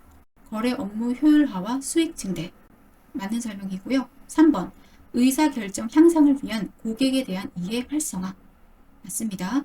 고객과의 장기적인 관계를 만들어야 되기 때문에 고객에 대한 이해가 기본이라고 했고요. 그래서 고객 데이터나 정보를 수집하고 분석하고 통합하는 과정을 거친다고 했습니다. 4번. 우수한 고객 서비스 제공 및 확고한 경쟁 우위 점유. 고객마다 고객에게 맞는 마케팅 전략을 사용한다라고 했죠. 그렇기 때문에 우수한 고객에게는 그에 걸맞는 서비스를 제공하는 게 맞습니다. 5번. 기존 고객 유지보다 신규 고객 유치 활성화를 통한 비용 절감. 5번이 틀린 설명이 되겠습니다. 이 CRM은 신규 고객을 유치하는 것보다는 기존 고객 유지하는 것을 더 중시하는 시스템입니다. 그래서 정답은 5번이 되겠습니다. 다음 문제입니다. 고객이 기존에 구매한 상품보다 가치가 높고 성능이 우수한 상품을 추천하는 시스템을 활용하는 것을 무엇이라고 하는가? 라고 묻고 있는데요. 기존에 구매한 상품보다 가치가 더 높거나 성능이 우수한 상품을 추천하는 것은 상향 판매라고 해서 업셀링이라고 했습니다. 주로 자동차나 스마트폰을 판매할 때 이 전략을 사용한다고 했었죠. 마지막 문제 되겠습니다. 아래 글상자에서 설명하고 있는 용어로 가장 옳은 것을 묻고 있습니다. 카플란과 노튼이 재무적 성과, 고객 성과, 프로세스 혁신 성과, 학습 및 성장 성과 등을 기업의 핵심 성공 요소로 파악하고 이들 요소를 종합적으로 평가할 것을 제안하였다. 일단 카플란과 노튼이 나왔고 4가지 핵심 성공 요소가 나왔습니다. 그리고 이거를 종합적으로 평가해야 된다 라고 한다면 이것은 바로 균형 성과표에 관한 설명이 되겠습니다. 정답 3번이 되겠고요. 여기서 재무적 성과는 과거 지표였고요. 고객 성과는 외부 지표, 프로세스 혁신 성과는 내부, 학습 및 성장 성과는 미래 지표였습니다. 이렇게 과거와 미래, 외부와 내부를 종합해서 평가해야 된다라고 주장한 게 바로 균형 성과표였죠. 첫 번째 문제입니다. 고객이 온라인 서비스에 접속한 후 상품을 구매하기까지의 과정을 단계별로 나누어 깔때기 모양으로 시각화한 고객 구매 여정 모델로서 옳은 것을 묻고 있습니다. 여기서 키워드는 바로 깔때기죠. 깔때기 모양으로 시각화한 것은 마케팅 퍼널 모델이 되겠습니다. 정답 3번입니다. 다음 문제입니다. 아래 글상자에서 설명하는 로그 분석을 위한 측정 단위로 가장 옳은 것을 묻고 있습니다. 사이트 내에서 일정 시간 동안 있었던 지속적인 움직임을 하나의 단위로 정해 그 수를 측정한 것이다. 예를 들어 이것은 사람들이 해당 사이트에 얼마나 자주 그리고 얼마나 오래 머물렀는지를 나타내는 지표이다. 이 글상자에서 말하는 성과 지표는 5번 세션이 되겠습니다. 다음 문제입니다. 마찬가지 글상자에서 설명하는 용어를 고르는 문제가 되겠는데요. 광고를 클릭하여 사이트로 유입된 방문자들이 특정 행위를 하는 비율을 의미한다. 특정 행위로 뉴스레터 가입이나 소프트웨어 다운로드, 회원가입, 장바구니 담기, 제품 구매, 결제하기 등이 있다. 이것은 5번 전환율에 대한 설명이었습니다. 이렇게 사이트로 유입된 방문자들이 특정 행위로 전환하는 비율, 바로 전환율이었죠. 다음 문제입니다. 기업과 니은에 해당되는 각각의 용어를 묻고 있습니다. 전통적인 경제학에서 기업의 생산활동은 기억이 주로 적용된다고 가정하고 있다. 정보와 사회에 들어서면서 컴퓨터 산업을 포함한 정보통신 산업 분야에서는 이러한 현상이 적용되지 않는다. 오히려 니은이 적용되고 있다. 불상자를 보니까 경제가 어떻게 변화했는지에 초점을 두고 있습니다. 브라이언 아수 교수는 농업이나 자연자원을 많이 소모하는 대량 생산체제에서는 기억이 지배하고 첨단 기술의 개발과 지식 중심의 생산체제에서는 반대로 니은이 지배한다고 주장했다. 기억은 수학 체감의 법칙에 대한 설명이 되겠습니다. 전통 산업 분야에 주로 나타나는 현상이 되겠고요. 생산 요소의 투입량을 증가시킬 때 초기에는 산출량이 증가하지만 일정 시점 이후에는 증가폭이 줄어드는 현상, 수확하는 것이 체감, 감소하는 현상을 얘기했습니다. 반면에 니은은 정보화 사회, 즉 지식 중심의 생산 체제에서 나타나는 현상인데요. 생산 요소 투입량을 늘릴수록 산출량 증가율도 같이 커지는 수학 체증의 법칙이 되겠습니다. 정답은 4번 되겠습니다. 다음 문제입니다. 데이터, 지식, 정보에 대한 설명으로 가장 옳지 않은 것을 묻고 있습니다. 1번. 일반적으로 데이터에서 정보를 추출하고 정보에서 지식을 추출한다. 맞는 설명이 되겠습니다. 2번. 1차 데이터는 이미 생성된 데이터를 의미하고 2차 데이터는 특정한 목적을 달성하기 위해 직접적으로 고객으로부터 수집한 데이터를 의미한다. 1차 데이터와 2차 데이터 설명이 바뀌어 있죠. 이미 생산된 데이터는 2차 데이터라고 하고요. 고객으로부터 직접적으로 수집한 데이터가 1차 데이터가 되겠습니다. 정답은 2번 되겠고요. 3번. 일반적으로 정보는 이전에 수집한 데이터를 재가공한 특성을 갖고 있다. 맞습니다. 4번. 암묵적 지식은 명확하게 체계화하기 어려운 지식을 의미한다. 암묵적 지식은 말이나 글로 표현하기 힘든, 표현할 수 없는 주관적이거나 경험적인 지식을 얘기했습니다. 5번. 지식 창출 프로세스에는 공동화, 표출화, 연결화, 내면화가 포함된다. 이것은 노나카의 SECI 모델을 설명하고 있는 거죠. 다음 문제입니다. 노나카의 지식 변환 4가지 유형과 그 설명이 옳은 것을 묻고 있습니다. 1번 사회화. 생각이나 노하우를 언어나 그림의 형태로 표현한다. 생각이나 노하우는 암묵 지식이 되는 거고요. 언어나 그림은 형식지가 되는 겁니다. 그렇기 때문에 암묵지가 형식지로 바뀌는 외제화 또는 표준화가 되겠습니다. 2번 외부화. 사제관계에서의 노하우를 전수받는다. 여기서 노하우는 암묵 지식이고요. 전수받는 것도 암묵 지식입니다. 그렇기 때문에 2번은 공동화 사회화에 해당하는 얘기입니다. 3번 형식화. 고객 분석 내용을 보고 고객 행태 유형을 체득한다. 여기서 고객 분석 내용은 글로 표현되어 있는 거니까 형식지가 되겠죠. 그런데 이 유형을 체득한다, 몸소 익힌다 라고 했으니까 이것은 암묵 지식이 되겠습니다. 그래서 3번은 형식화가 아니라 내재화 또는 내면화가 되겠습니다. 4번 인턴을 하면서 체득한 조직에서의 바른 생활을 블로그에 올려 예비 인턴들에게 공유한다. 체득한 조직에서의 바른 생활, 이것은 암묵 지식이죠. 그런데 블로그에 올리는 행위, 블로그에 올린다는 말은 말이나 글 또는 그림으로 표현한다는 거고요. 이것은 형식지가 되겠습니다. 그래서 4번은 내면화가 아니라 외제화 또는 표준화가 되겠습니다. 마지막 5번 보겠습니다. 종합화. 형식지에서 형식지를 얻는다. 맞는 설명이 되겠습니다. 5번의 종합화는 연결화라는 단어로 바꿔서 출제될 수 있으니 참고해 주시길 바랍니다. 다음 문제입니다. 의사결정 시스템에 대한 설명으로 옳지 않은 것을 묻고 있습니다. 1번. 최고 경영층은 주로 비구조적 의사결정에 대한 문제에 직면해 있고 운영층은 주로 구조적 의사결정에 대한 문제에 직면해 있다. 맞는 설명이 되겠습니다. 여기서 최고 경영층이 내리는 의사결정은 전략적 수준이라고 얘기를 했었고요.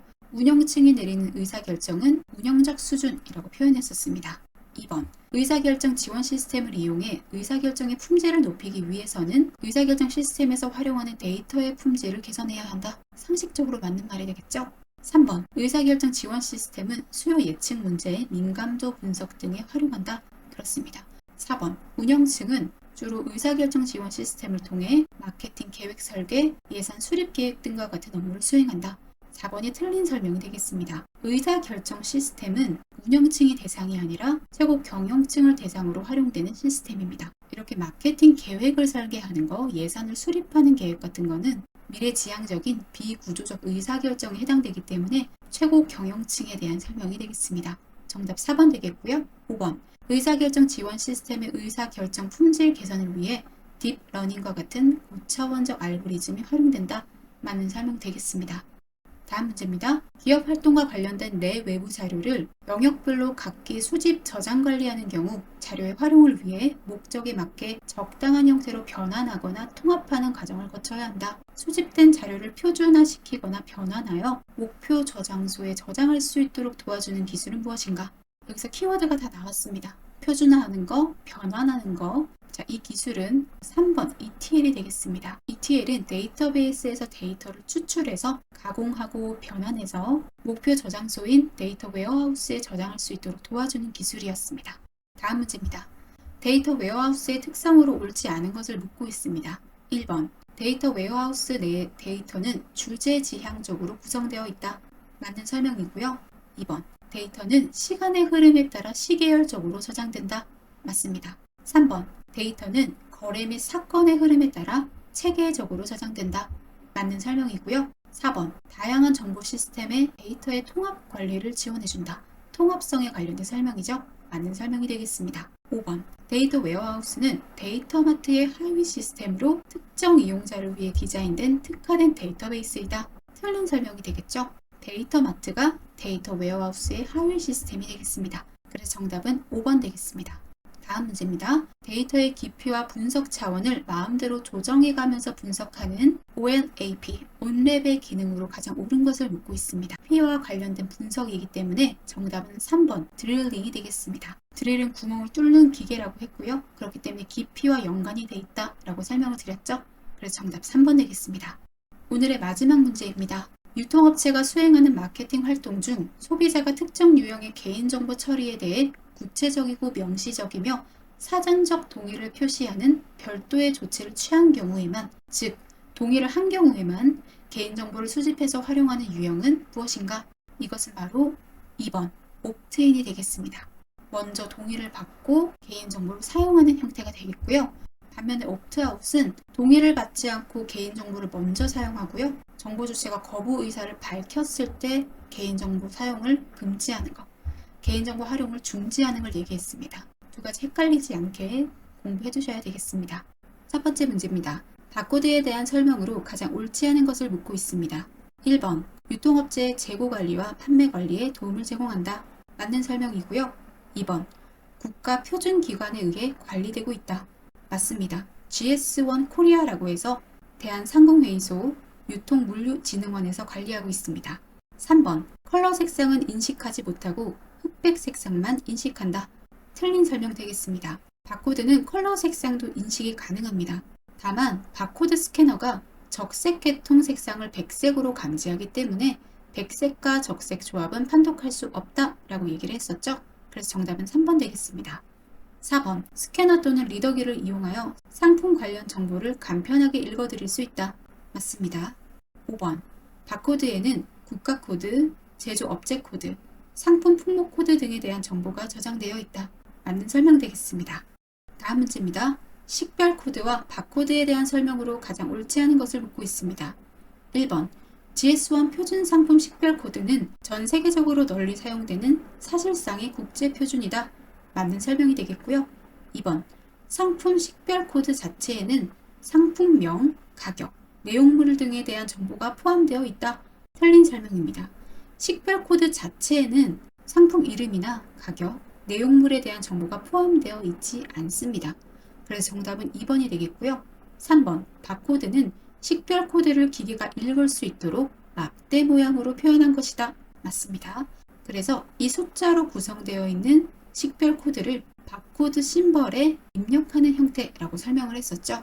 4번 GTIN은 기업에서 자사의 거래 단품을 고유하게 식별하는 데 사용하는 국제 표준 상품 코드이다. 맞습니다. 5번 ITN14는 GTIN14 코드 체계를 표시하는 데 사용되는 바코드 심벌이다. 맞습니다. 이 ITF14는 이 소매 상품을 식별하는 데 쓰는 게 아니라 물류 단위 박스를 표시하는 데 사용한다 라고 얘기를 했었죠. 그래서 정답은 2번이 되겠습니다. 다음 문제입니다. 소스 마킹과 인스토어 마킹에 관련된 설명으로 옳지 않은 것을 묻고 있습니다. 1번 인스토어 마킹은 소분 포장, 진열 단계에서 마킹이 이루어진다. 맞습니다. 인스토어 마킹은 소매 업체에서 직접 바코드를 출력하고 부착하는 거였죠. 그래서 소분 포장하거나 진열 단계에서 마킹이 이루어집니다. 2번 소스 마킹은 생산 및 제품 포장 단계에서 마킹이 이루어진다. 맞습니다. 소스 마킹은 소매업체에서 담당하는 게 아니라 제조업체에서 상품을 만들 때 일괄적으로 인쇄하는 형태라고 했습니다. 3번 소스 마킹은 전 세계적으로 공통 사용이 가능하다. 맞는 설명이 되겠고요. 이런 이유로 오동률이 거의 없다라고 했습니다. 4번 소스 마킹은 과일이나 농산물에 주로 사용된다. 틀린 설명이 되겠습니다. 과일이나 농산물, 생선, 정육 같은 신선식품 같은 경우는 인스토어 마킹을 주로 사용한다 라고 했습니다. 그래서 정답은 4번이 되겠고요.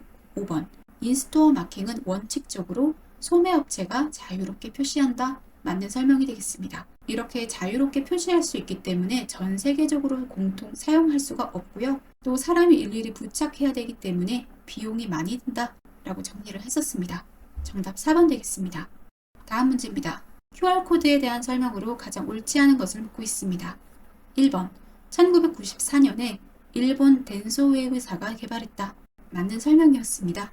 덴소웨이브사가 개발한 2차원 바코드다 라고 설명을 했었고요. 2번 숫자와 알파벳 등의 데이터를 담을 수 있다. 맞는 설명이 되겠습니다. 숫자, 알파벳뿐만 아니라 이미지나 동영상 같은 다양한 정보를 담을 수 있다라고 했고요. 3번 오염이나 손상된 데이터를 복원하는 기능이 있다. 맞습니다. 4번 국제 표준이 정립되지 않아 다양한 국가에서 자체적으로 활용될 수 있다. 틀린 설명 되겠습니다.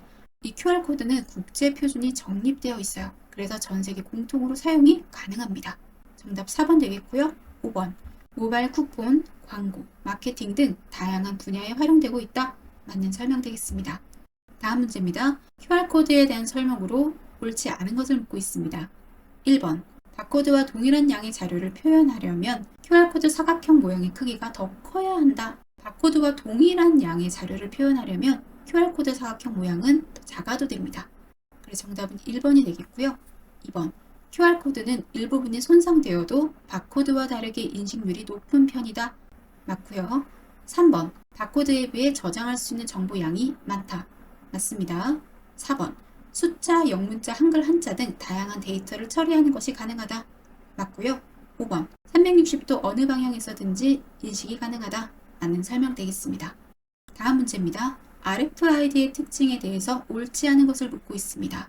1번 태그는 데이터를 저장하거나 읽어낼 수 있어야 한다. 맞는 설명 되겠습니다. 이 태그는 칩과 안테나로 구성이 되어 있고 정보가 저장이 되어 있다 라고 했었죠. 2번 태그는 인식 방향에 관계없이 아이디 및 정보 인식이 가능해야 한다. 맞습니다.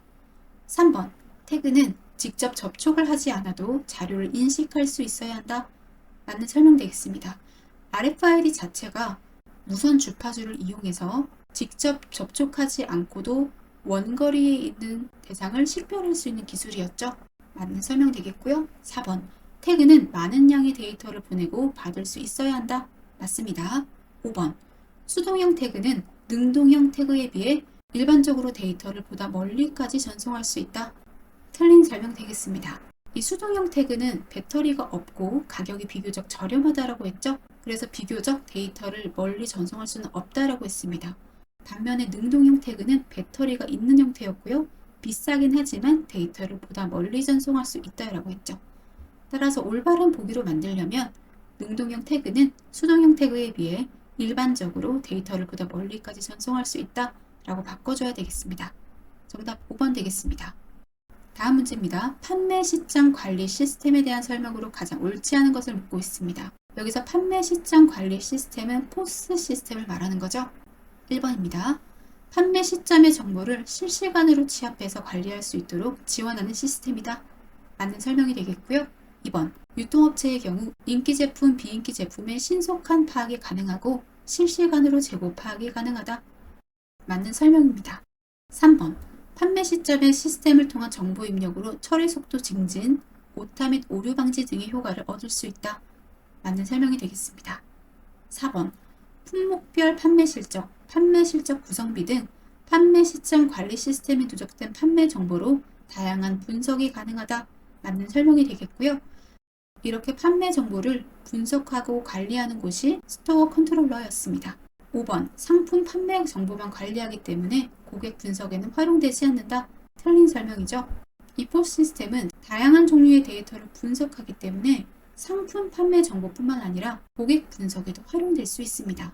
정답은 5번 되겠습니다. 다음 문제입니다. 글상자에 들어갈 용어를 바르게 나열한 걸 묻고 있습니다.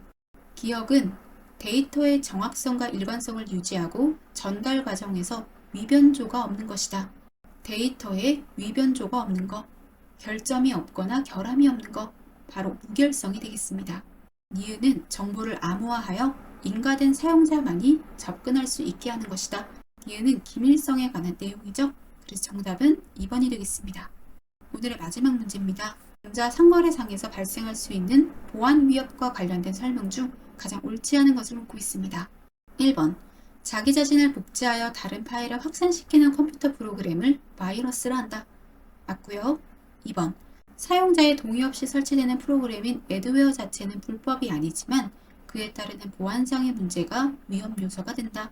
맞습니다. 애드웨어는 광고를 표시하는 소프트웨어라고 했었죠. 이 자체는 불법이 아니지만 보안상의 위협은 존재한다고 얘기했었고요. 3번. 스푸핑은 네트워크에 돌아다니는 정보들을 감시하는 일종의 도청 프로그램이다. 이 3번은 스푸핑이 아니라 스니핑에 대한 설명이 되겠습니다. 정답은 3번이고요. 4번. 파밍은 웹링크가 목적지 주소를 사칭하는 다른 주소의 웹으로 연결해 주는 것이다. 맞는 설명이 되겠고요.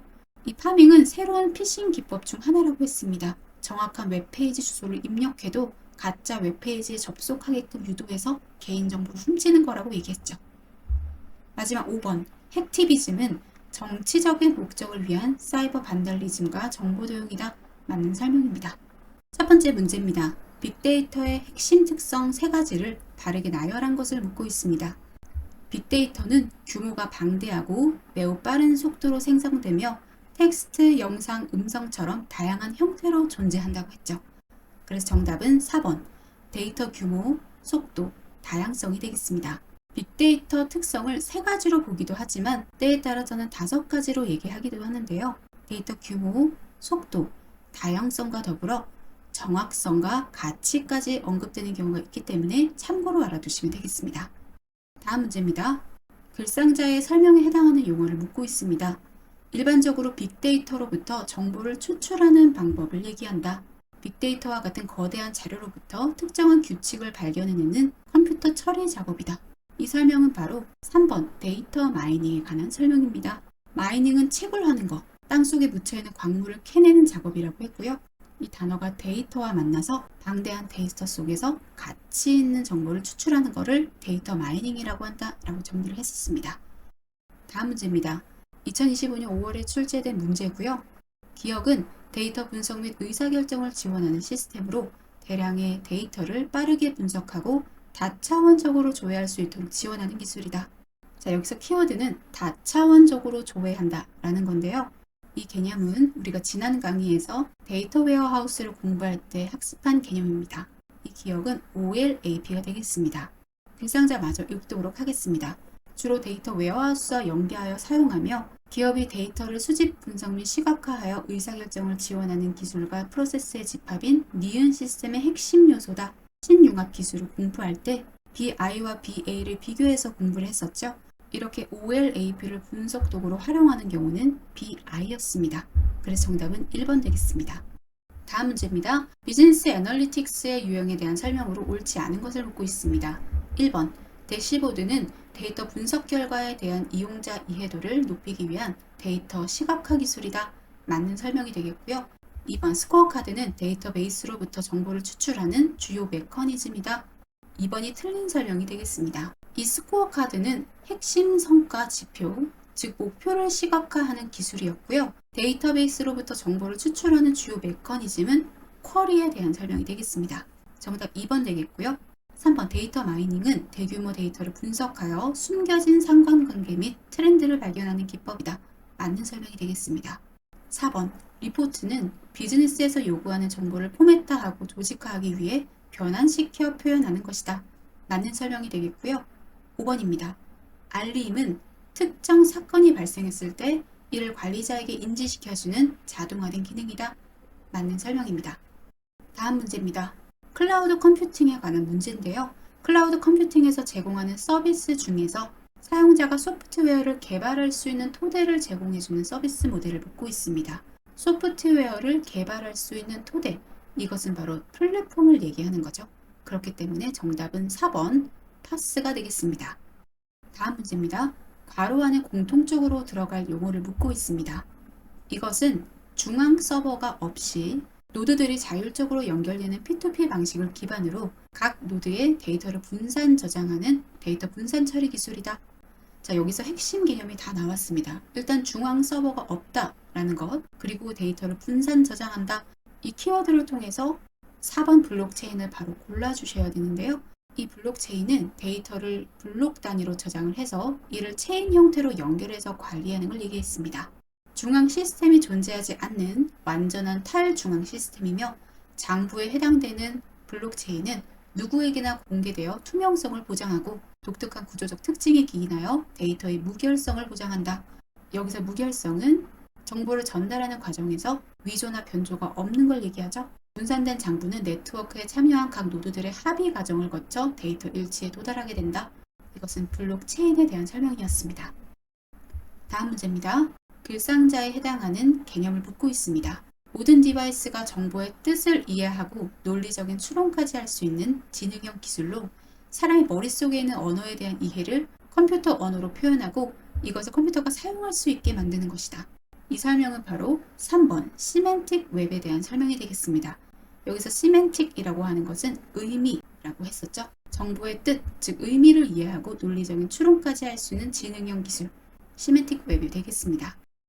다음 문제입니다. 마찬가지 2025년 5월에 출제된 기출문제고요. 글상자 보도록 하겠습니다.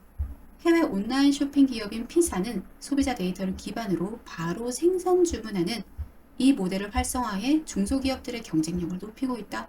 자, 소비자에서 바로 생산 주문, 이렇게 중개자 없이 소비자에서 바로 생산업체, 제조업체로 이어지는 경우 1번 C2M에 대한 설명이 되겠습니다. 이렇게 공장 직거래를 통해서 기본 매입 가격을 낮추고 많은 사람들이 구매하는 공동구매로 규모 경제를 창출한 사례이다. 그래서 정답은 1번 되겠습니다.